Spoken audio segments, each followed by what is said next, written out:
So good morning, everybody. Good morning.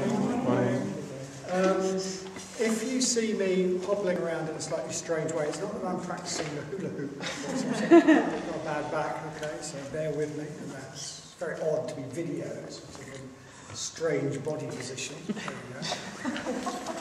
go. On YouTube.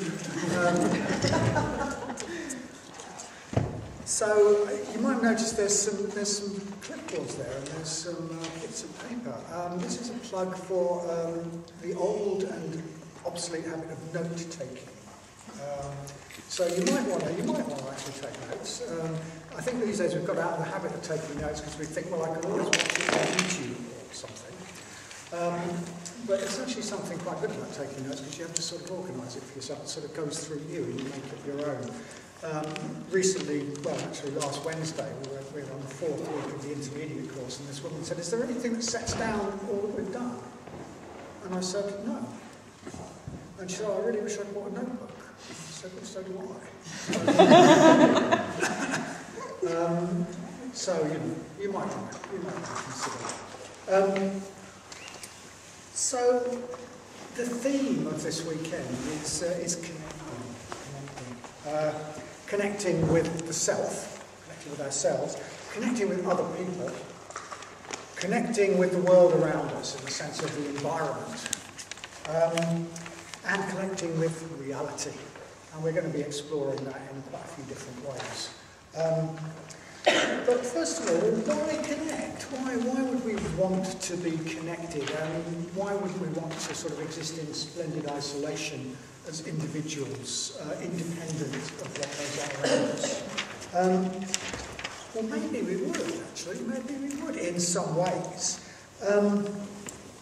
But the Buddha tells us we don't exist just as isolated individuals. We exist as interdependent parts of something much larger than ourselves. So this is obviously the famous doctrine of Vadanya, of non-self. So the doctrine of non-self tells us not that we don't exist, not that we don't even have a self, but that we don't have an independent and unchanging self. We exist as interdependent parts of something much bigger. We're interrelated, infinitely interrelated with other people and the world around us. We exist as part of an interconnected reality. If we act as though we're isolated, as though we're just isolated individuals, cut off from others in the world around us, actually we become deeply unhappy. And I think that's just our experience, probably. If we look at our experience, the times we've probably been unhappiest, the times we're most cut off from others and from the world around us. If we really see ourselves as just sort of cut off, isolated individuals, well, we're on a hiding to nothing, aren't we? Because we're these tiny little bits of very fragile protoplasm in this extremely alien world, you know. I mean, what's to say about it? You know, it's like doom. Unless we see ourselves as something much larger, part of something much larger, we're in trouble. An analogy that occurs to me is that for a leaf, autumn is an absolute catastrophe, a holocaust, unless it sees itself as part of the tree. If the leaf sees itself in a bigger context, it's rather different. Autumn is a constructive thing. I think if we cast our mind back, to the times that we've been most happy, most deeply happy, most genuinely happy, most fulfilled, we'll probably find those are times when we've been connected, when we've been really connected to another person, when we've been really connected to perhaps something outside ourselves like a landscape or a piece of music, when we've been absolutely immersed in something, so much so that the barriers between us and them begin to erode, when we've been really connected with a community of people. Those, I think we'll find, if we cast our mind back, that those are the times we've been happiest. So connecting is very much how we get happy. We get happy by connecting. But, I have to say there's a but about this, isn't there? Because it can be a bit confusing. Because quite a lot of the Dharma It's about how we develop ourselves as individuals, independent individuals, how we develop our independence.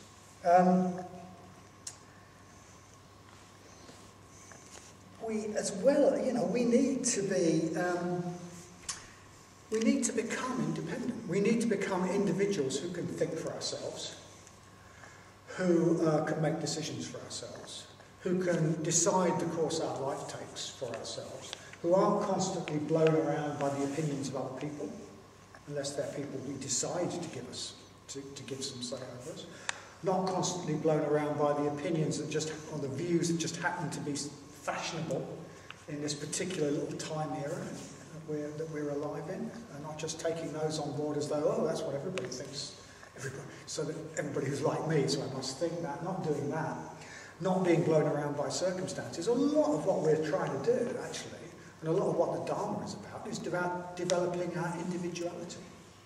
We do need to develop our independent individuality. And when we just talk about, well, our interconnectedness, it can sometimes seem like, well, we don't have individuality. It's not just about interconnectedness. Separateness, it's also about separateness. So isn't that weird? What does that mean? What does that mean? I think we can illustrate something about the way we exist as both separate and interconnected. If we think about something like the way our body, our physical body is made up out of organs. I say this with some trepidation with hospital consultants in the audience, but so, you know, we're made up of organs. We've got a heart, and we've got a liver, and we've got kidneys, and they sort of have got a certain sort of independent existence of their own. Our heart carries on beating without us doing anything about it. Our liver carries on sort of detoxifying our blood. You can take the heart out and put it in somebody else, and it will sort of carry on as long as you give it certain conditions. It's got a certain independent existence. And we are made up of these things that have all got this certain sort of independent existence. And then if you look at the liver, say, it's got an independent existence, you put it in somebody else, but it's made up of loads and loads of little cells, and they've got an independent existence as well. They're sort of themselves. You can culture them, they'll grow, maybe, I think. They've got a certain independent existence, and they're getting on doing all those incredible, minute things that they do. All that biochemistry and all that stuff going on down there that we don't know anything about that keeps the liver going. So there's cells that have got an independent existence, but they're part of something bigger, maybe the liver. There's the heart that's got an independent existence, sort of, but it's part of us. It's part of something bigger. We've got a sort of independent existence, but we're part of things that are bigger. We're part of an ecosystem, which we depend on completely. Take away, you know, we need to be taking away in oxygen every few seconds from the ecosystem. We need to keep on taking food from the sun via plants that very generously sort of turn it into food for us. The oceans, we need to constantly take in water that's generously provided to us by the oceans and the circulation of the atmosphere and the rivers and Yorkshire water. And take that away and, you know, we cease to exist, and we're contributing to it as well. We're changing it. We're part of a society. We're held in existence by a society. Take that away, take away the goods and services we depend on, and we cease to exist. And we're part of that web of providing goods and services to others. So we have a certain sort of independent existence, but we're also part of something much bigger. And so everything seems to be a bit like that. Everything seems to have a certain sort of independent existence, but also to be part of something bigger.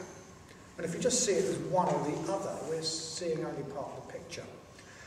And I think what occurs to me as quite a good symbol for this is the Roman god Janus. So I don't know how good your classical education is, but the Roman god Janus is he's who gives his name to January.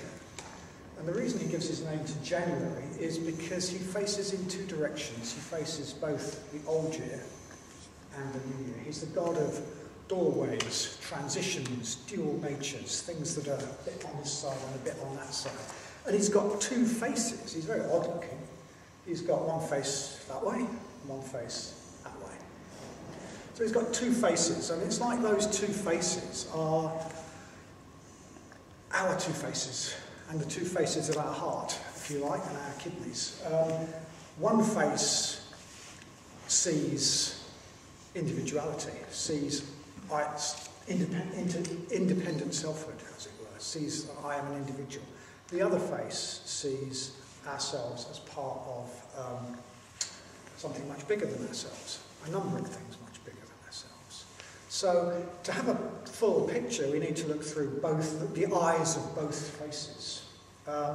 We need to both see our individuality, but also to see our connectedness, our interconnectedness, our interdependence, our interrelatedness. And as I say, everything exists like that. And incidentally, I don't know this image of Janus as being a symbol for the way things exist. I didn't invent it. It's actually, there was a thinker and writer called Arthur Koestler who came up with this, and he talked about what he called Janus-faced holons. He described us and everything as what he called Janus-faced holons. So holons, H-O-L-O-N-S, because they've got a certain wholeness, but they're not really just a whole, they're also a part. And he said they're Janus-faced because one of their faces is they're an individual, and the other one of their faces is they're a part. And everything exists like that. And I think that's, another way of approaching this whole idea of an Atman. That we don't just exist, we do have a certain sort of independent selfhood, but we're also totally interdependent, interconnected, interrelated. The two faces of reality, the two faces of us. So we've got those two faces. Our reality has got those two faces, and to really have any sort of wisdom, to have any sort of a genuine appreciation of our nature, we need to see through the eye. We need to be able to see through the eyes of both faces. Now, most of us have got an awful lot of experience, and we're very, very good at looking at through the face that sees our separateness, looking through the eyes that see our individuality and our separateness. That's what we do most of the time. And we often don't look through the other face, the eyes of the other face, the face that sees our interconnectedness. When that happens, as I said, we get deeply unhappy.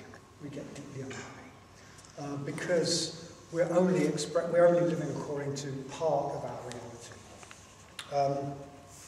We're out of touch with the way things are. So that's why we need to connect. That's why we need to learn to connect. We're probably quite good, especially living in our culture, of not connecting, being, autonomous, trying to be autonomous. We might not be good at it, but that's what we see ourselves as. But maybe we're not so good at connecting. So we need to connect as individuals. We need both. There's ways of connecting that are not that wholesome, actually. We can connect as a conformist. We just go along with the group. That might be some form of connection. But it's not really what we're talking about. What we're talking about is being an individual and connecting. So we need to connect, and that's what this retreat is about. How do we connect? How do we connect? Well, a big part of the way we connect is, maybe it's the way we connect is through awareness. When we become aware of something outside of us, it's a bit as though a part of us sort of goes out, part of our mind, part of our self goes out and sort of touches that other thing, makes a connection. Our awareness comes out from us and it makes a connection with perhaps another person, or perhaps whatever it is, a piece of music. Part of us goes out and connects. It's as though we put out a feeler from our consciousness that goes out to something that's outside of us. So awareness connects. I mean, if you think about it, if we're unaware of other people, of the world, we're disconnected. If we're unaware of ourselves, we're disconnected. We're somehow cut off. So awareness connects.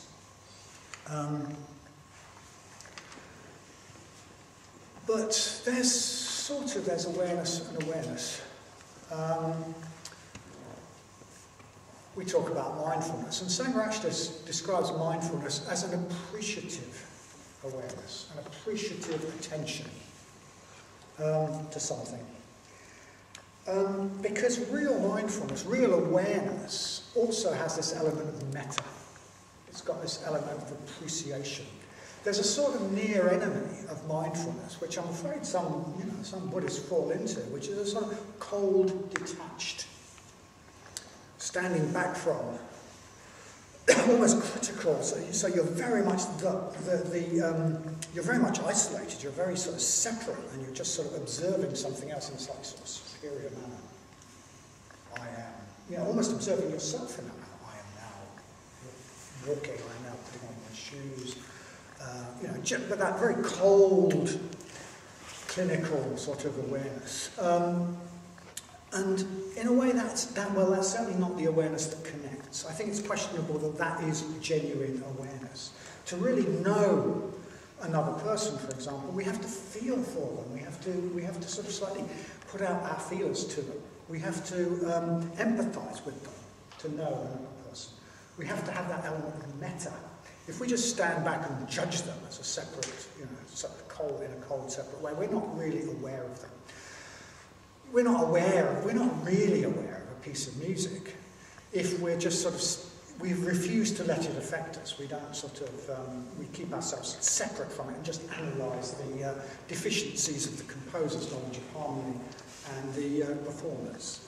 We're not connecting, we're not really aware of that music.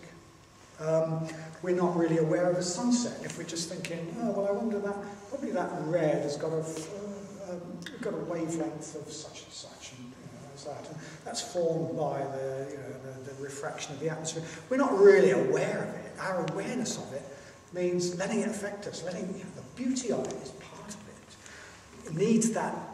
It needs metta. It needs appreciative attention. So we need to just be aware of that. Be aware of that when we're talking about awareness and mindfulness. That awareness isn't this cold, detached observation. It's joining ourselves to the thing, joining ourselves to the person. It's going out. It's putting out a feeler. It's both awareness and it's always got this element of metta. A real awareness needs to be imbued with positive emotion, metta. So one way to connect more, which is going to be the key to our happiness and the key to our fulfillment, one way to connect is to cultivate awareness, and to cultivate awareness systematically. So how do we cultivate awareness systematically? Real awareness with metta. Well, luckily, because we're Buddhists, we've got some lists.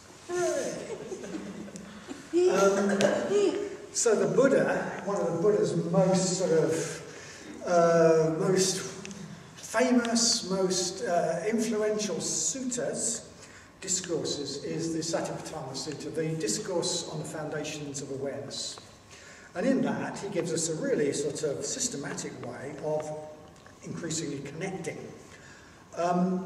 with certain aspects of our experience. So he talks about awareness of body, awareness of feelings, awareness of thoughts, and awareness of dhammas.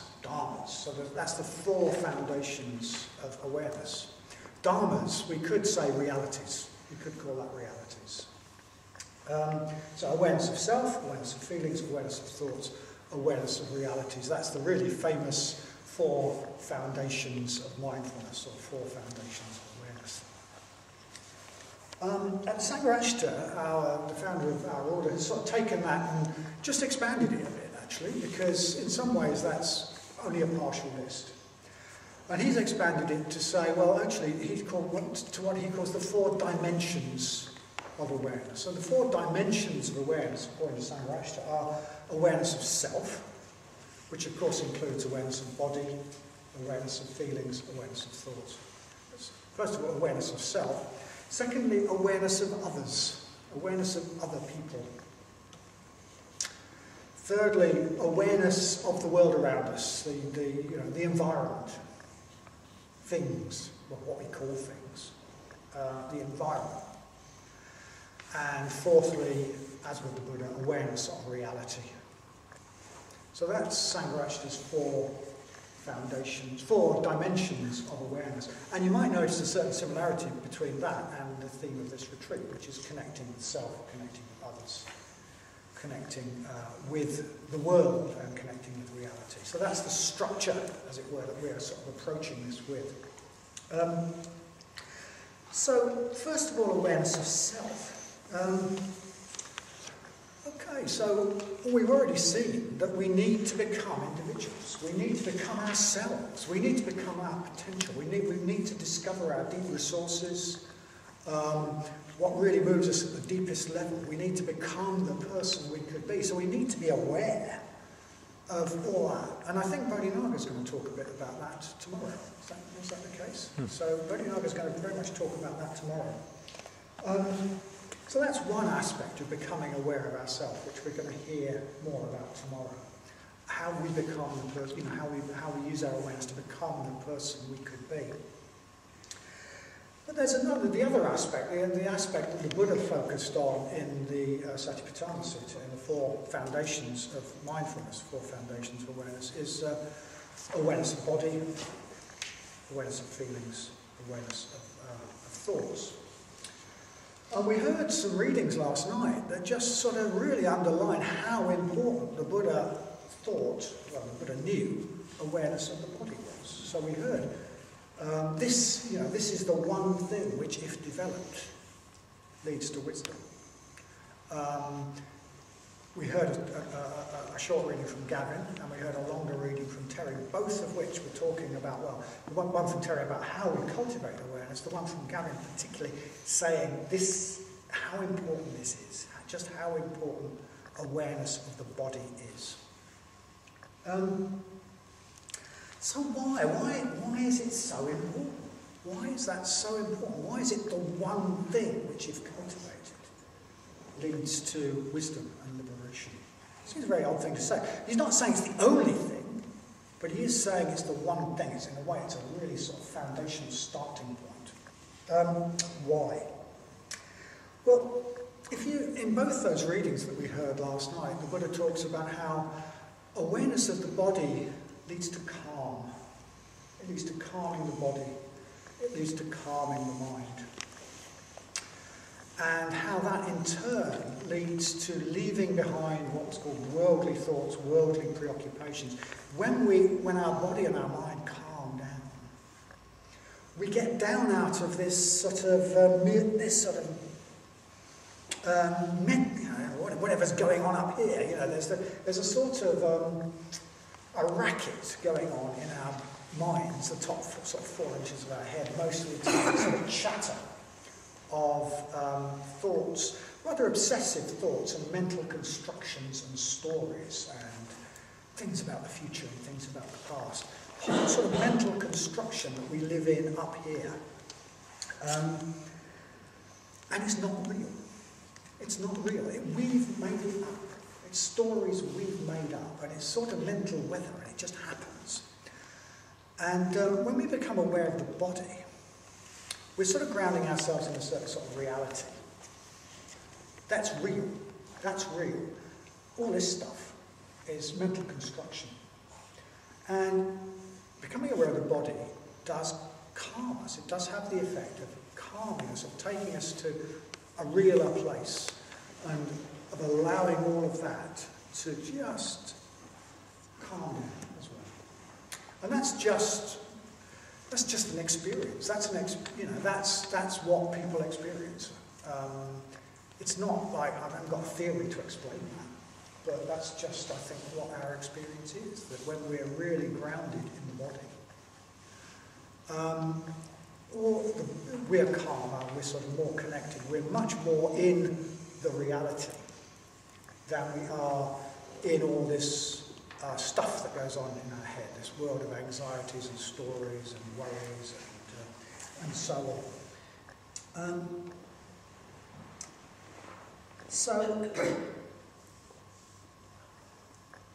So the Buddha, we heard in the story that in the sutta that Terry read, or the part of the sutta that Terry read, The Buddha's first prescription for cultivating awareness of the body was mindfulness of breathing. Actually, I'm going to backtrack a bit and say, okay, we've heard a bit about the importance of mindfulness. It's crucially important, the Buddha says. We start to live in reality when we start to really connect with our body. And I find that a bit of a disturbing thought, actually. And the reason I find that a bit of a disturbing thought is that I think the circumstances of most of our lives are so inimical to it. They make it so difficult. The world we live in makes it so difficult to be aware of our body. I suspect that we're less aware of our body than any sort of few generations have ever been, because we're constantly living in a sort of mental world. We're on computers, we're on various media.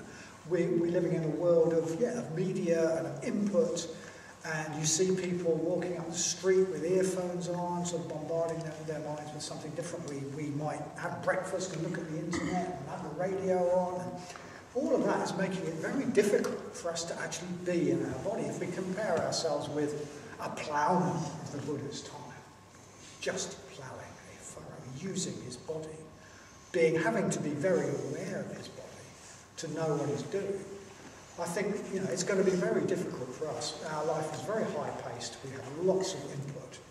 Lots of us do jobs that have got nothing to do with the body, but everything to do with the sort of world of mental constructions. So it's difficult for us. And what that means is we've really got to pay attention to it. We've really got to pay attention to it. We've got to do something. If we want to get anywhere with awareness, this is giving the mindfulness of the body is the starting point. We've got to give it some attention. So how do we give it some attention? Well, as I said, in the sutta that we heard from Terry, the first thing the Buddha says is do the mindfulness of breathing. The breath somehow really does connect us with the body. It's always there. If our attention rests on our breath, we're in our body. We need to be doing the mindfulness of the breathing with our body. That's why we do body scans before the practice. So he says, the monk takes himself to the foot of a tree or to an empty building, mindful. He sits down cross-legged and sets up his mindfulness. Mindful, he breathes in. Mindful, he breathes out. Breathing in a long breath, he breathes in. Breathing in a long breath, he breathes out. Calming the body, he breathes in. Calming the body, he breathes out. Calming the body, he breathes in. Calming the mental formations, he breathes in. Calming the mental formations, he breathes out. Calming the mental formations, all that stories going on. So that's the Buddha's first prescription for becoming mindful of the body. And, well, that's what we do, isn't it? Good, we're doing the right thing there. We do the mindfulness of breathing. That's why the mindfulness of breathing is not optional extra. And the metta bhavana is not an optional extra either, because that mindfulness has to be imbued with metta, not some sort of cold standing back from ourselves, observing ourselves as though we were something different from ourselves, alienated awareness, as Sangharakshita calls it.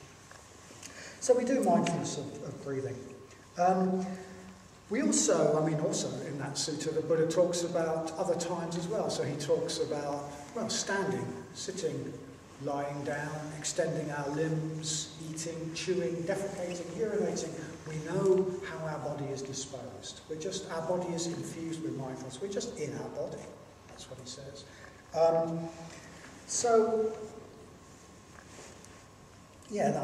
That's quite difficult for us, but it does make it even more important. So how can we do it? How can we practice that? Well, there are certain things that we can do outside of meditation, I think. I think it's really useful to do, I think there are a number of sort of exercise types that are really useful. Tai Chi, Qigong.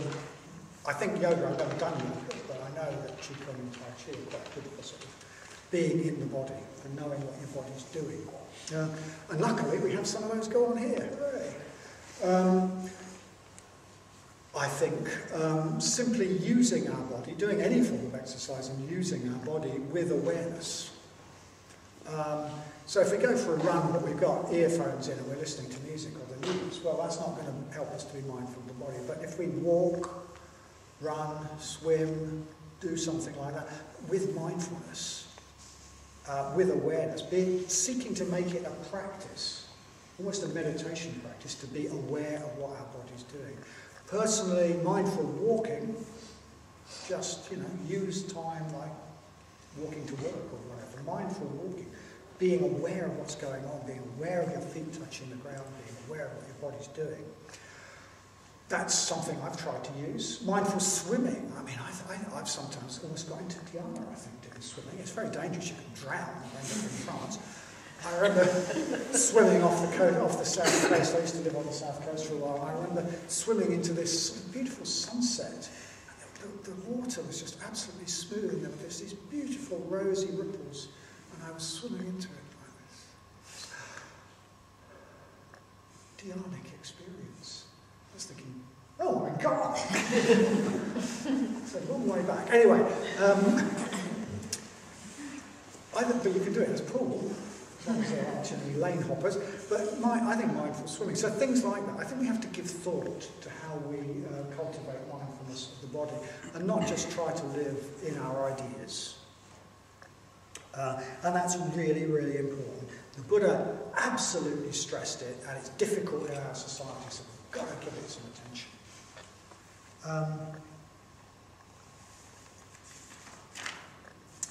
So, if we can be in our body, if we can be in reality, if we can calm the body and calm the mental formations, if we can get down out of the stew of obsessive thoughts and stories going on in our head, then we will be able to be aware of our feelings and thoughts. Usually, if we're just caught up in all of this mentally, we're not actually very aware of our feelings and thoughts. Actually, what we're doing is just reacting to them without, almost unconsciously. Before we sort of realise they're happening, we've done it. So that's why I think one of the reasons that mindfulness of the body is a prerequisite. If with mindfulness of the body we get down out of that obsessive world of mental constructions of sort of thoughts going on all the time, obsessive thoughts going on all the time, and we become more aware of how we feel, we become more aware of our thoughts, we're able to stand back. We've got a real place to stand. As long as we're caught up in this torrent, we've got no place to stand to observe it. But when we're in the body, we can sort of stand back and we can observe it, and then we can start to have choices. We can start to be in the gap. We can start to choose whether we respond to a feeling or a thought. We can start to distinguish between skillful thoughts and unskillful thoughts and think, I'll give that one some oomph, because it's a skillful thought. I'll withdraw my energy from that one and let it die. So, with mindfulness of the body comes the ability to be mindful of feelings and thoughts. And hopefully our meditation leads us in that direction, that we can calm down, we can start to become much more aware of what's going on in our minds. So that's a bit about the Buddha's prescription for mindfulness or awareness of ourselves, becoming aware of ourselves through mindfulness. The second of the things we're going to look at this week is mindfulness of others, or awareness of others.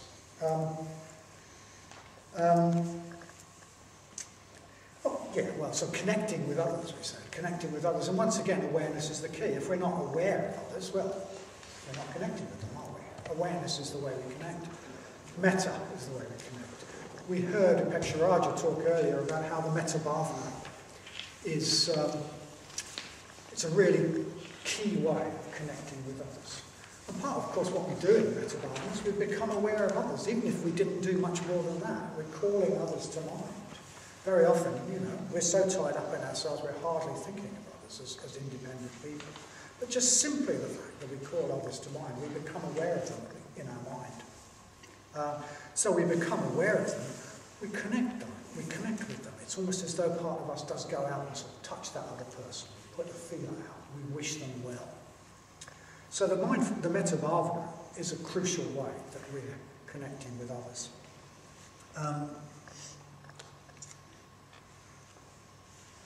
But when we're not meditating, I think one way that we can move towards connecting more with others is simply to pay attention to them. Very often we are in this world of our mental constructions, our mental stories, our ideas. We're caught up in this mental world and we're hardly paying attention. We often don't even listen to others. And one of the other things we do, because of the sort of world we live in, we often just listen to the words people say. We don't really look and experience others. And I think that when we actually really observe others, just get out of all of that, almost forget the words, and just look, we've got, it's as though we've got quite a natural ability to then feel what the other person's feeling. It's as though we've put a feeler onto the other person, come out from our heart to theirs, and we get a sense of what's going on for them, if we simply observe them, rather than just trying to listen to what they say. There's supposed to be some research that says that something like 96% of human communication is non-verbal. It's through things like tone of voice, facial expressions, eyes, body language. And very often we ignore that 96%, we just try to listen to the 4%. I've actually had an experience of going to a culture where people don't do that, and realising how powerful it is. So for a while I worked in an NGO that worked in West Africa, and I remember going to villages in West Africa where people were part of what was probably a pre-literate society, actually. And what I noticed was, I found it very disturbing. I thought, these people know what I am feeling. I felt naked. I felt I can't hide what I'm feeling. They're responding to me. They know what I'm feeling. Although I'm not saying it. Now, back in the UK, I can just keep that secret. I don't say anything about it. I put it on the front. Nobody knows what I'm feeling because you're not really looking at me. They were really looking at me, just watching me. They could, and things would happen. I felt, well, this is really disturbing. I feel like I've got no clothes on here. My emotions are just being seen by these people. I actually feel really anxious. I'm in this village in the middle of nowhere, and, etc., etc. But I'm pretty good at putting on a front. It wasn't working because I was being observed. And I think we could learn to do that much more. Just to look at people, put out our feelings to them, and know what's going on with them. We're going to get a bit of experience of doing that later on in the workshop. We're going to get some experience of just observing another person. Now, to put your mind at rest, I don't mean communication exercises, okay? We're not doing communication exercises with all the terror that raises. But we are going to do something which does involve one part of what's happening. It's just observing another person and allowing that natural ability to empathise with somebody that we truly observe, allowing that to sort of just come out of it. If we observe somebody with metta, then empathy, I think, arises. We start to feel with them. We start to feel what they're feeling. And of course, then we've connected. If two people empathise with each other, both feeling what the other's feeling, to some extent, we've got communication, real communication, and then we've really connected, two-way connection. And that doesn't mean, real communication means paying attention to each other with metta and feeling a bit of what we're feeling. It doesn't mean we have to sort of open our hearts and have heart-to-heart with words. That can often just get in the way. It can just be me with my stuff or whatever. Much more important than the words that are said is that connection that comes from really observing the person, putting our feelers on them, and experiencing something what it's like to be them. So I think just taking that on board, that actually communication can happen in silence. In fact, actually, maybe it's more likely to happen in silence. It can happen with fewer words. Often there's no communication going on, there's a lot of words, okay? Just taking on board, and that's something we could perhaps experience a little bit, perhaps in a retreat situation, that we don't have to fill all the silences. We're going to have discussion groups, maybe sometimes what we say could come out of silence. And we could just pay attention to each other. So that's a little bit about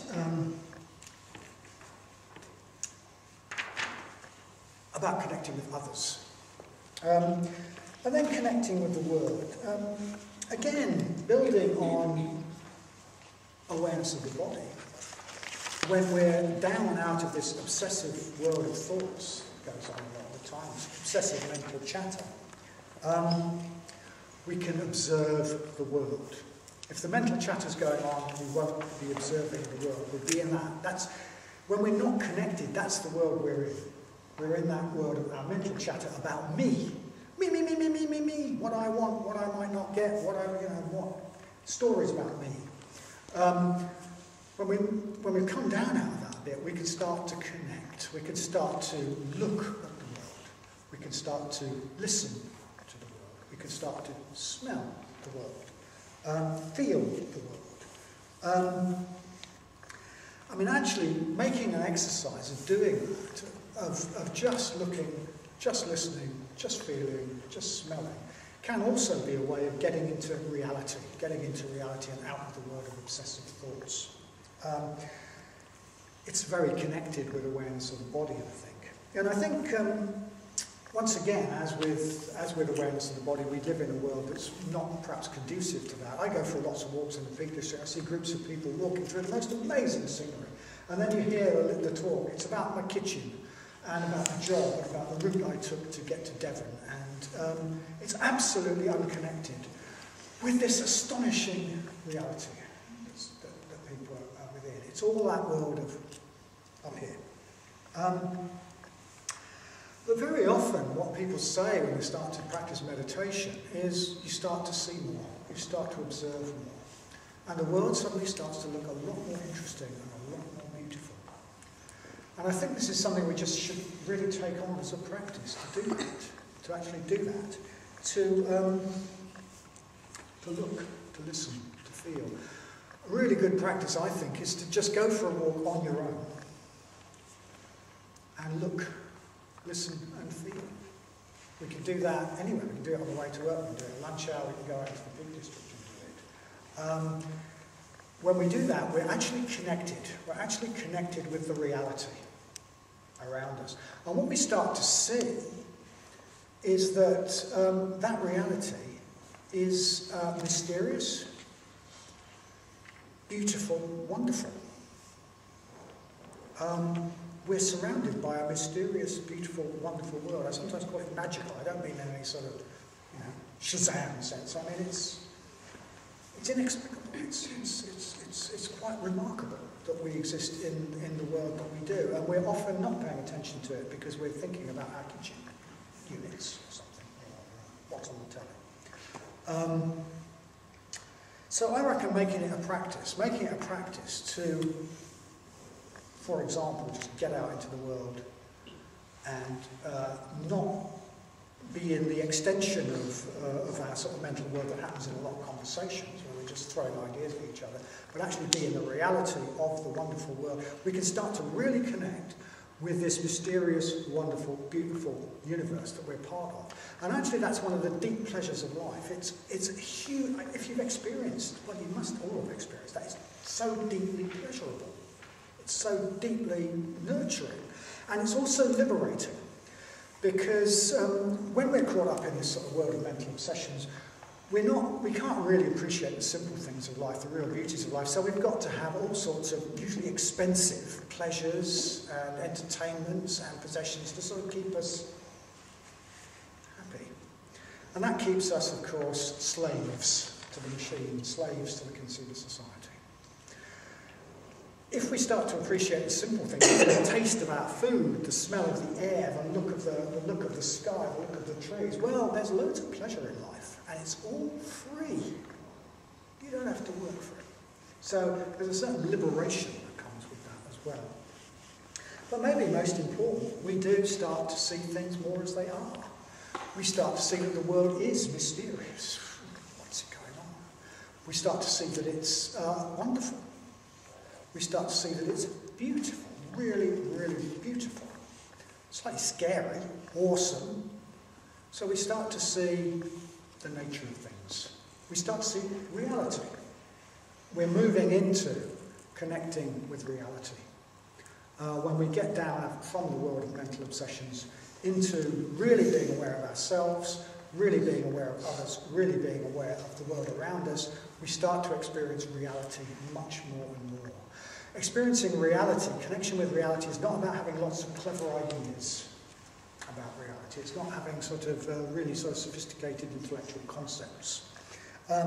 It's about being part, experiencing it directly, direct experience of reality. We see reality more and more. That's not to say, however, that we don't use what I'm going to call our intellect. We can also connect with reality by reflecting. But I don't mean by that having lots of thoughts about reality from the sort of chattery bit of our brain. I don't mean that. I mean something different to that.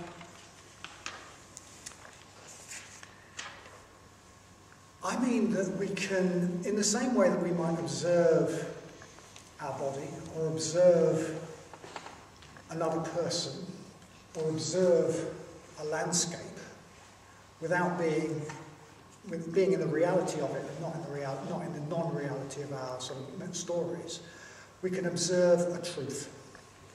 We can observe a truth from a quieter place, from a place of connection with reality, connection with our body, connection with the world, a place of quiet.